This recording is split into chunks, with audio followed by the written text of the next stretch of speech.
A'udzubillahiminasyaitonirrajim. Bismillahirrahmanirrahim. Assalamualaikum warahmatullahi wabarakatuh. Alhamdulillahirabbil alamin. Alhamdulillahilladzi bi ni'matihi tatimmus shalihat. Alhamdulillahilladzi hadana li hadza wa ma kunna linahtadiya laula an hadanallah. Asyhadu an la ilaha illallah wa asyhadu anna Muhammadar Rasulullah. Allahumma salli ala Sayyidina Muhammadin wa ala ali Sayyidina Muhammad. Subhanallahi adada khalqihi wa ridha nafsihi wa zinata arsyihi wa midada kalimatih. La hawla wa la quwata illa billahil alil azim. Rabbi syrah li sadri wa yassir li amri wahlul 'uqdatam min lisani yafqahu qawli. Yang sangat kita hormati Kiai Haji Muhammad Abdus Syukur beserta seluruh jajaran di Majelis Adzikra yang dirahmati Allah. Di samping kita ada Uda Zalhendri dari Jambi. Berapa waktu lalu ketemu, tidur di rumah beliau. Mustahil lapar karena belum selesai makan lagi. Kalau ada dakwah terus tanpa henti, di rumah beliau makan terus tanpa henti. Jadi kalau teman-teman ke Jambi, mampir ke rumah beliau, mustahil lapar. Ya. Mustahil diet juga. Nah ini alhamdulillah di samping saya, di samping kanannya beliau, gurunda kita Ustadz Ebit Leo. Tulisan namanya kalau orang Pontianak bilang kalau di sini gitu. BITLEW. Kalau di Indonesia Ebit tuh EBIET, dikasih ada huruf E-nya. Kalau di beliau namanya Ebit Leo. Kalau abang kakak, ayah bunda yang belum kenal, Ustadz Ebit Leo ini Masya Allah tabarakallah, jarang bunyi, sedikit bicara banyak transfernya, sedikit bicara banyak geraknya. Kalau abang kakak nanti lihat, ayah bunda lihat, beliau turun ke lapangan, nemuin orang-orang susah, ngasih semangat. Lisannya tadi selalu mengucapkan doa, sehat kak, ada orang di tengah-tengah sawah, di tengah-tengah hutan gak punya rumah, dipindahkan hari itu juga. Dipindahkan rumah, dikontrakkan, dibayarkan, disekolahkan, dibelikan motor, dibelikan peti ice kalau sana bilangnya, peti sejuk, kulkas kalau kita. Nanti saya insya Allah jadi translatornya. Karena saya pernah di Malaysia 5 tahun. Jadi insya Allah siap jadi translatornya Ustadz Ebit Leo. Jadi kegiatan-kegiatan beliau banyak bertemu dengan orang-orang susah. Bisnisnya intan, bisnis utamanya beliau. Intan surullah yang surukum. Kalau menolong agama Allah, Allah akan tolong. Beliau punya kajian keluarga sunnah. Jadi membesarkan hati umat karena memang umat ini seperti yatim piatu. Sedih, galau, pelampiasannya di sosmed. Makanya banyak yang galak di sosmed, tapi begitu ketemu yang sesungguhnya lemah betul. Nggak usah kemana-mana pikirannya. Ustadz Ebit Leo berdakwah sudah lama, keliling-keliling Malaysia, bahkan kemarin sempat ke Brazil Ustaz ya, menemui teman-teman yang kiri kanannya bawa pistol. Saya followernya beliau, ngikuti kegiatan yang beliau lakukan. Masya Allah, tabarakallah, hari ini kita dengar langsung ayat yang dibaca oleh Ustadz tadi di depan, surat Al-Ahzab. Nah bang kakak yang mungkin pegang Quran atau mungkin Qurannya sudah di luar kepala. Maksudnya di luar kepala tuh husnuzon saya sudah hafal gitu.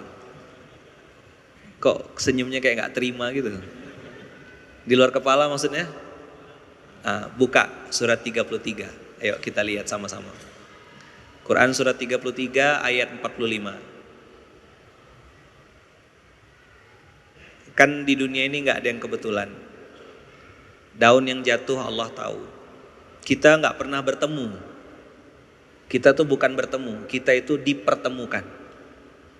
Kita bukan berjalan, tapi diperjalankan. Subhanalladzi asra bi 'abdihi. Baginda Rasulullah itu diperjalankan oleh Allah minal masjidil haram ilal masjidil aqsa. Perjalanan hidup kita juga diperjalankan Allah. Kita dipertemukan. Saya kurang lebih 3 tahun ini mengikuti Ustadz Ebit Lew, selalu berdoa semoga Allah pertemukan di waktu terbaik, di tempat terbaik, dengan cara-cara terbaik. Rupanya waktu terbaik itu hari ini di Masjid Az-Zikra. Sekalinya datang ke Az-Zikra langsung dapat cincin. Saya mau ngasih tahu ini cincinnya Az-Zikra. Mereknya Casio. Dikasih Ustadz Syukur. Bukan promosi, ini iklan terang-terangan gitu. Dapatkan di Az-Zikra Mart gitu kira-kira. Udah dapat ayatnya? Coba kita buka sama-sama. Izin Ustadz saya membahas apa yang tadi disampaikan. A'udzubillahi minasyaitonirrajim. Bismillahirrahmanirrahim. Ya ayyuhan nabiyyu. Kalau Nabi Ibrahim, Nabi Musa, Nabi Nuh, atau Nabi Zakaria, Allah memanggilnya dengan Ya Zakaria, Ya Musa, langsung disebut nama. Kalau zaman sekarang anak-anak sosmed bilang dimention langsung. Ya, di tag namanya. Instagramnya tuh di tag.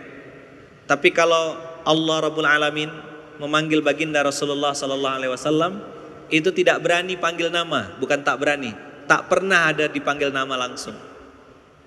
Subhanalladzi asra bi 'abdihi, pakai kata-kata abdun. Ya ayyuhar rasul, ya ayyuhan nabiyyu. Di ayat ini 33 Al-Ahzab ayat 45, ya ayyuhan nabiyyu inna arsalnaka syahidan wa mubasysyirau wa nadhira. Udah dapat? Ya ayyuhan nabiyyu inna, masya Allah, tabarakallah, alhamdulillah. Antum di bawah mana berhenti? Ayo pilih mana?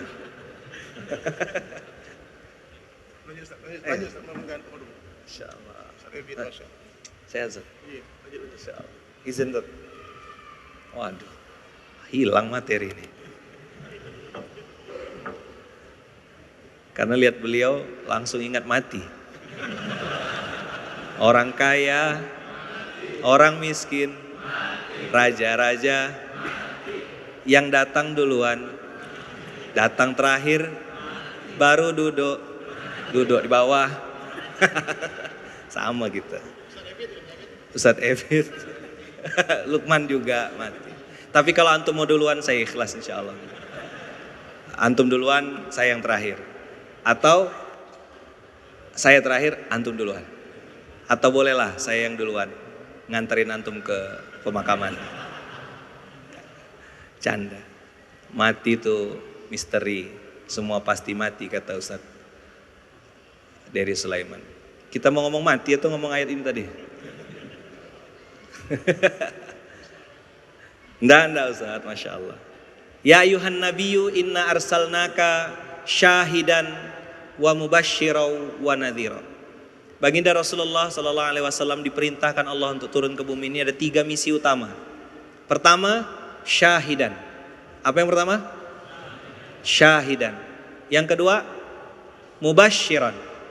Yang ketiga, nadhiran. Kita nggak panjang-panjang.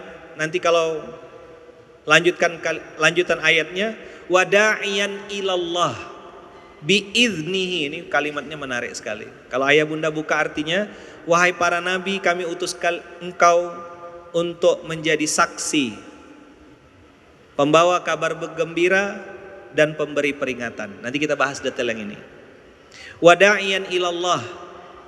Da'iyan ilallah itu artinya berdakwah kepada Allah. Karena dakwah itu ada 3. Ada dakwah ilayya. Sembahlah saya ustadznya, saya gurunya, kalau bukan saya haram semua neraka jahanam. Gitu kira-kira statementnya. Ada dakwah ilaina, dakwah kepada kelompok, hizbun tertentu. Gabunglah bersama kami, kamilah yang paling benar. Selain kami neraka semuanya. Ini juga haram dakwah ilaina. Yang diperintahkan Allah, wada'iyan ilallah. Bagaimana supaya kembali umat ini kepada Allah. bukan kepada kelompok, bukan kepada person. Dulu saya di Gontor, Kiai Syukri almarhum pernah bilang begini, guru yang benar, guru yang hebat adalah guru yang bisa membuat orang atau orang yang diajarnya lebih kagum kepada penciptanya daripada dirinya. Lebih kagum kepada nabinya daripada kepada siapa yang menyampaikannya. Maka si penyampai boleh mati, tapi kenangan dia kepada Rob penciptanya gak boleh mati. Seperti statementnya Abu Bakar As-Siddiq saat Umar bin Khattab menghunuskan pedang. Siapa yang bilang Muhammad mati, saya tebas lehernya. Abu Bakar santai aja. Kalau mungkin bisa pakai bahasa anak gaul, biasa aja, careless gitu kali ya. Abu Bakar tuh ngomongnya. Siapa yang nyembah Muhammad, Muhammad sudah wafat. Siapa yang nyembah Allah, Allah tak pernah mati. Lepas pedangnya Umar. Bukan Umar hilang tauhid, tapi Umar saking sayangnya sama baginda Rasulullah, lupa dia. Itu pentingnya nanti nadhiran. Wada'iyan ilallah biiznihi. Ada kata-kata biiznihi, dengan izinnya. Kenapa? Ada banyak orang yang hari ini berusaha sekuat tenaga untuk ngajak orang kembali kepada Allah, tidak sampai hidayah. Saya punya abang di Pontianak namanya Bang Akwang, Chinese, Tionghoa, beragama Buddha. Punya ibu kandung Ustadz stroke, Kiai, terbaring Buddha juga.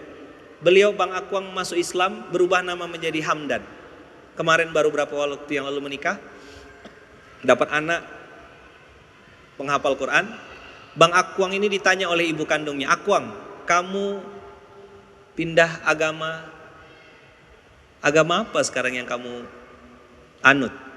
Disebut sama Bang Akwang, Bang Hamdan, saya Islam. Saya mau ikut agamamu. Ditanya sama Bang Akwang, kenapa mama mau ikut saya? Semenjak kamu masuk Islam, katanya, kamu jadi lebih sopan sama saya. Kamu jadi lebih santun sama saya. Di atas kasur itu beliau terbaring stroke, ada abangda kita Ustadz Nur Hasan yang mengajak beliau baca syahadat. Masuk Islam dengan izin Allah. Lalu gak lama kemudian, gak sampai 1 bulan, ibunya Bang Hamdan ini meninggal dunia. Dengan kalimat La ilaha illallah Muhammad Rasulullah. Wafat dalam keadaan Islam. Saya ikut menyolatkan jenazah dan ikut mengantarkan beliau ke kuburan. Yang menarik adalah tempat kuburannya ya Bunda, Bang Kakak, itu harus melewati, karena tidak ada tempat saat itu, masuki pemakaman Tionghoa. Masuk ke dalam, lompati parit sebesar meja ini, lompat parit, jalan kaki lagi, baru ketemu kuburan. Waktu masukkan tanah, masukkan jenazah, saya sempat netesin air mata, saya bilang, ya Allah, baiknya Allah, sayangnya Allah ngasih hidayah di detik-detik terakhir. Kalaulah seandainya beliau tidak mengucap syahadat 3 minggu yang lalu, beliau di sebelah. Allah sayang kita. Itu kalimatnya Ustadz Ebit Leo. Wada'iyan ilallah biiznihi. Hidayah itu milik Allah. Suami soleh, istri error. Siapa? Nabi Nuh, Nabi Lut. Istri solehah, suami konslet. Siapa? Fir'aun. Jangan sebut sendiri-sendiri. Suami istri soleh-soleha, anak error. Na'udzubillah min dzalik. Ada yang suami soleh, istri soleha, anak soleh juga, bapaknya error. Siapa? Nabi Ibrahim alaihissalam. Hidayah itu mahal. Asbaha mu'minan wa amsa kafiran. Pagi beriman, sore sudah murtad. Na'udzubillah min dzalik. Maka da'iyan ilallah biiznihi wa sirajam munira. Terus wabasyiril mu'minin bi anna lahum minallahi fadlan kabira.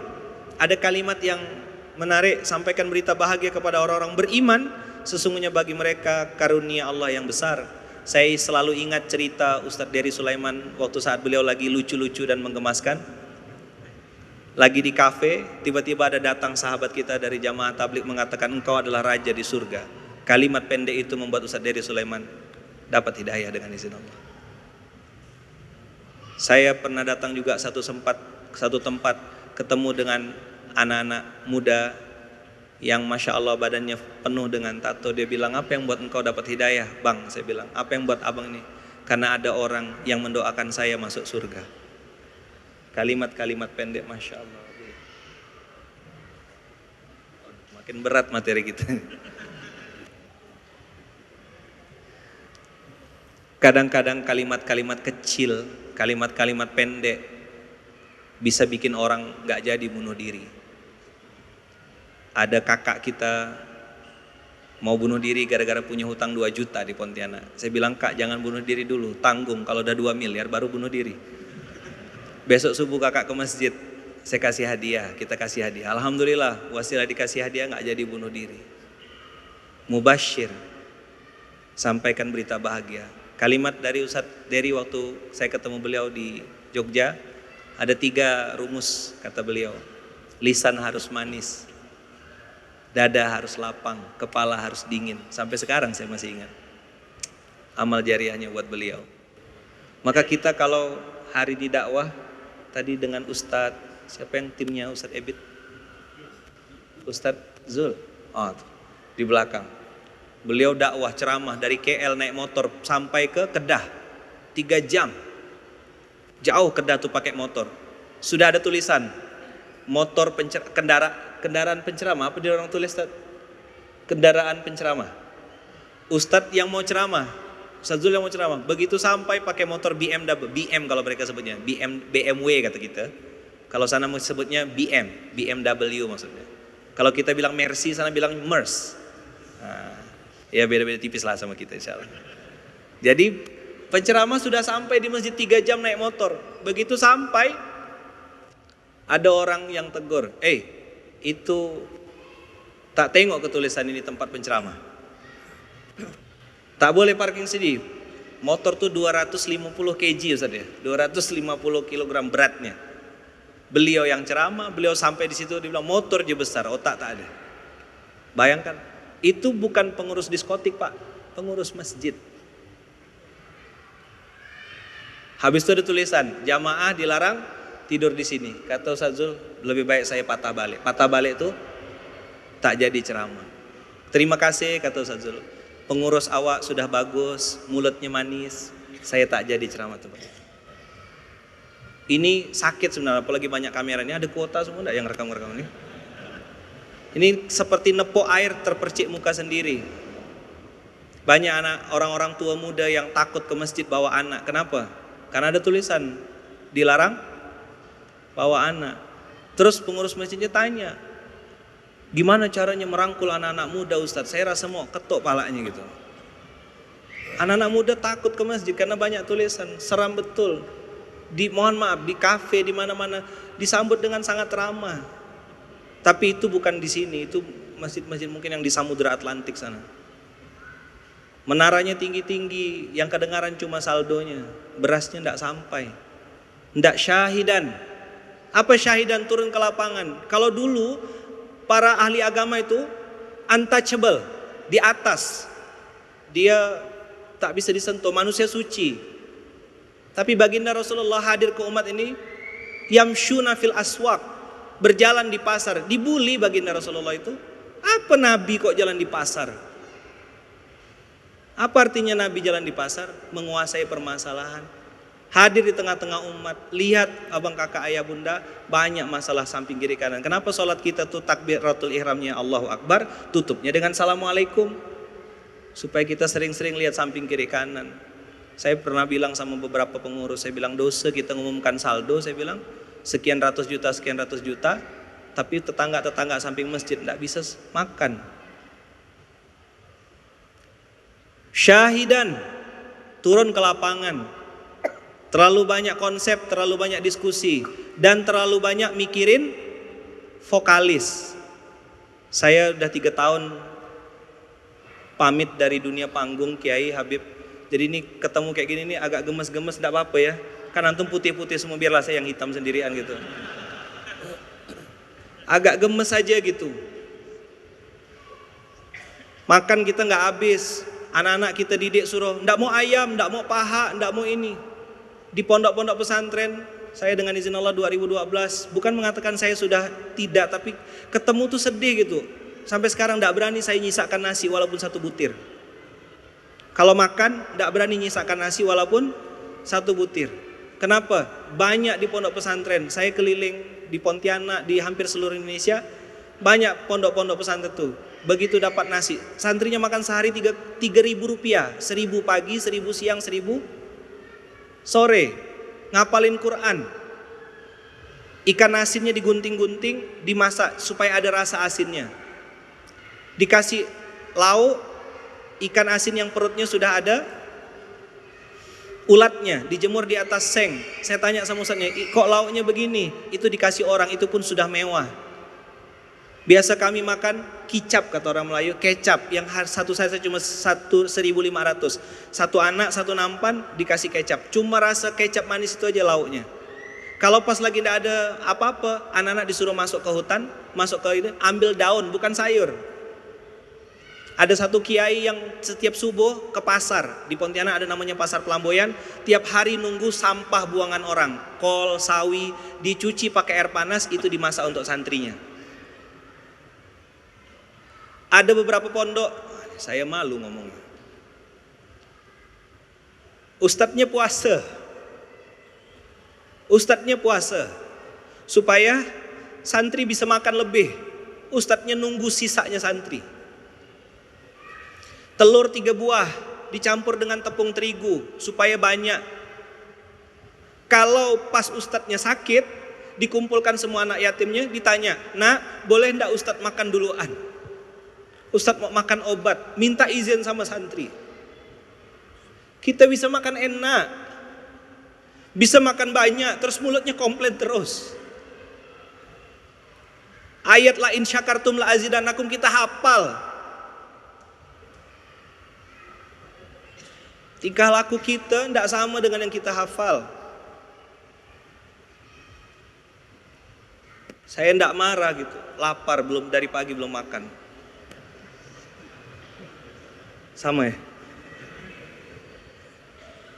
Ayo kita praktekkan. Ini bukan kata-kata Luqman, Allah yang firmankan. Dan tadi saya tidak minta ayat, tidak request kayak request lagu gitu ya, kayak di radio-radio. Tidak request ayat. Begitu dengar ayat ini, kayak kena tampar rasanya. Ya ayuhan nabiyyu inna arsalnaka syahidan. Turun ke umat. Abang kakak lihat banyak orang susah, banyak orang tidak bisa makan hari ini, banyak orang lapar. Tidak salah bawa anak-anak ke mall, tapi ada waktu bawa anak-anak kita ke tempat orang susah supaya belajar syukur. Sering-sering kita ngeliat ke atas, tersandung kaki kita. Sering-sering lihat ke bawah, banyak syukur kita. Habis syahidan, PR selanjutnya SOP-nya apa? Mubasyiron. Kasih berita bahagia. Kemarin lihat kan video Ustadz Ebit di Pontianak? Di Indonesia, terceplos Pontianak pula. Jadi doa insya Allah, semoga Allah sampaikan. Doanya begitu. Kata Ustadz Ebit, kalau di sana kami cari orang susah perlu berhari-hari. Di Indonesia jalan sebentar aja sudah banyak. Sampai bingung mau pilih yang mana, kata beliau. Ketemu anak-anak Vespa ekstrim di Pekanbaru. Bajunya, penampilannya kotor, tapi Ustadz Ebit bilang, abang nih ganteng, abang nih handsome, kakak nih comel, adik nih cantik. Itu apa? Bukan apa yang dilihat di mata, tapi jadi doa. Itu saya belajar dari Ustadz Zul barusan beliau bilang. Ucapan itu doa. Tenang kak, di sebalik ujian ada rahmat. Itu yang lisan harus manis, kata Ustadz Dery Sulaiman. Yang asal ketemu orang beda dikit langsung neraka jahanam. Emang surga tuh mau dikapling sendiri, kebesak surga tuh. Jangan diambil sendiri, tak seram ke tinggal di surga sendirian. Ajaklah orang ramai-ramai. Saya ketemu sama TNI, pakai loreng Ustadz Dery, galak, tampangnya sangar, nggak ada senyum sama sekali.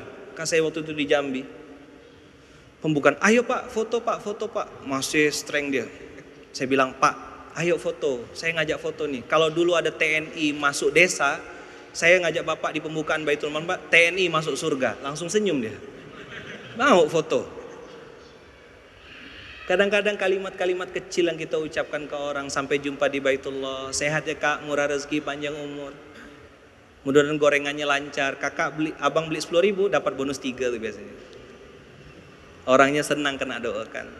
Mubasyir, sampaikan berita bahagia, besarkan hati umat. Allah sayang kita, itu kalimat-kalimat Ustadz Ebit. Dan saya lihat, apalagi kalau kita datang bawa hadiah, tahadu, tahabu, kasih hadiah, kau akan saling mencintai. Dulu saya belum nikah, sebelum saya nikah, mana ibu-ibu, bu, ibu, kakak-kakak ada? Dulu saya belum nikah, saya kira perempuan itu Habib, Ustadz Kiai, saya kira waktu saya belum nikah dulu, saya kira perempuan itu mata duitan. Dulu sebelum saya nikah. Setelah saya nikah ternyata benar.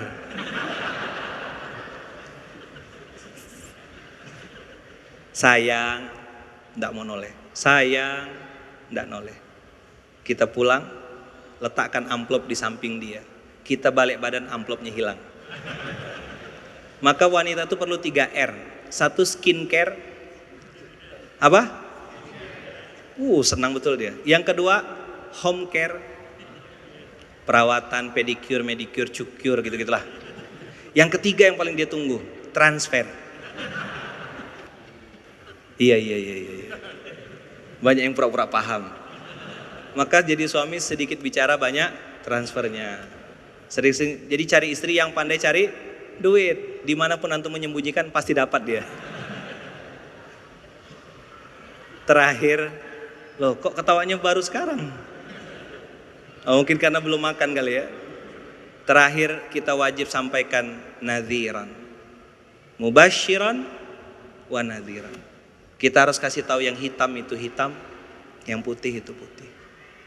Tapi jangan tiba-tiba datang langsung bilang neraka jahanam, masuk neraka. Enggak, belum. Jangan-jangan dia belum tahu. Kemarin cerita anak-anak di Pekanbaru, saya qadarullah berapa bulan yang lalu, bulan Maret ya, Bang. Maret, ketemu juga Ustadz dengan anak-anak Vespa Ekstrim Bu ya. Itu mampir di tepi minimarket lah yang kalau bersebelahan-sebelahan, antum tahu kan warna merah, kuning, biru, tahu ya? Maret sekarang sudah jadi Indo April, karena sudah bulan ini. Maret udah bulan lalu. Kalau nggak paham nanti habis maghrib baru ketawa. Dia mampir satu kelompok dari Bandung di Purwokerto. Pelajaran apa yang saya dapat dari mereka? Masya Allah, kita mungkin melihat mereka pakai anting-anting, kalungnya ada gigi binatang dan seterusnya. Tiba-tiba saya lihat di pojok itu ada seorang cewek sedang nyobek-nyobekkan kain. Yang 2 ini lagi ganti ban. Mereka bilang kami nggak boleh jalan siang-siang, kami baru bisa jalan jam 12 malam sampai jam 3 subuh. Hanya itu waktu kami boleh jalan. Mau kemana? Tadinya mau ke Bali, tapi ini karena nggak bisa, kami balik. Apa yang bikin saya amazed, yang bikin saya kagum, kita nggak boleh lihat casing orang. Saya tanya sama mereka, udah berapa lama jalan? Mereka bilang kami sudah 3 bulan naik motor begini. Terus sebelum jalan apa aja persiapan? Tahu jawabannya mereka apa? Mereka berempat nih, laki-laki 3, cewek 1. Mereka bilang kami nggak akan jalan sebelum dapat izin dari orang tua. Penampilannya kayak gitu, ada videonya tuh direkam sama kawan-kawan. Kami nggak akan jalan sebelum dapat izin dari orang tua. Dan yang paling nampar saya adalah ini statement closing story saya. Dia bilang, Om, manggilnya Om. Padahal kapan saya nikah sama tantenya kan gitu kan. Om, uncle, Ustadz. Dia bilang, Om lihat nggak cewek yang di pojok itu? Lihat, saya bilang. Saya kan udah mulai mikir macam-macam. Dia bilang, itu istri saya Om. Maksudnya saya bilang, iya Om, sebelum kami jalan, saya ajak dia nikah dulu, supaya nggak bikin dosa Om.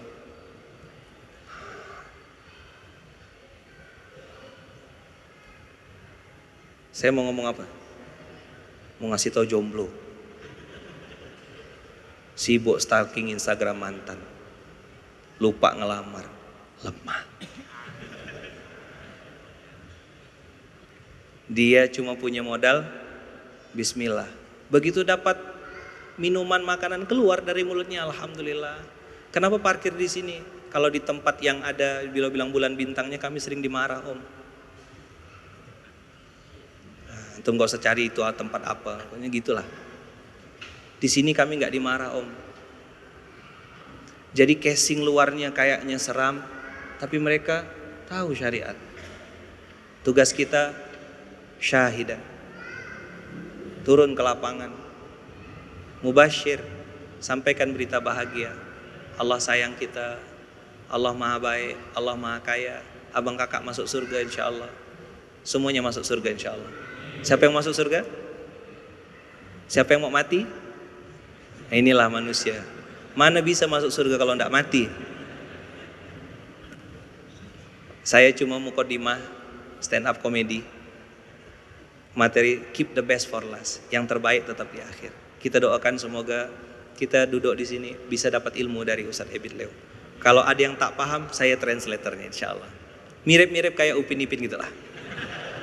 Tak boleh. Nanti lu punya Tuhan malah. Itu kata siapa? Kata Meme. Jadi tak boleh malah. La takdob walakal jannah. Jazakumullah khair. Ini yang bisa saya sampaikan. Saya nggak ngasih tausiah, cuma cerita-cerita aja. Menterjemahkan ayat Quran yang tadi dibaca oleh qori kita. Jazakumullah khair. Uhibbukum fillah. Mudah-mudahan kita semuanya dikumpulkan di surganya Allah bersama baginda Rasulullah Sallallahu Alaihi Wasallam. Senyum ya, senyum, dapat pahala. Udahlah tak berduit, tak mau senyum lagi kan? Senyum-senyum. Surga rezeki itu datang kepada orang yang bahagia. Berkah selalu. Jazakumullah khair. Maaf Buya, begini cara saya ngomong Buya. Makanya saya takut masuk di panggung ini karena ngomongnya suka ini. Udah saya tahan-tahan ini Buya. Jazakumullah khair. Terima kasih. Uhibbukum fillah. Saya mencintai antum semuanya karena Allah. Doakan saya juga semoga bisa istiqomah, bisa melakukan kebaikan, bisa juga meniru kebaikan dari para guru-guru yang ada di sini. Sekali lagi uhibbukum fillah. Sampai jumpa di Baitullah, sampai jumpa di surganya Allah bersama baginda Rasulullah Sallallahu Alaihi Wasallam karena Allah sayang kita. Assalamualaikum warahmatullahi wabarakatuh. Waalaikumsalam warahmatullahi wabarakatuh. Masya Allah, luar biasa apa yang dia sudah sampaikan, dan ahlan wa sahlan marhaban bikuna. ومضى يا صحبي رمضان فأثار بقلب الأشجان أيام بالخير تولت فاقبلها يا ذا الإحسان فاقبلها يا ذا الإحسان. كل عام وأنتم بخير وتقبل الله منا ومنكم صالح الأعمال.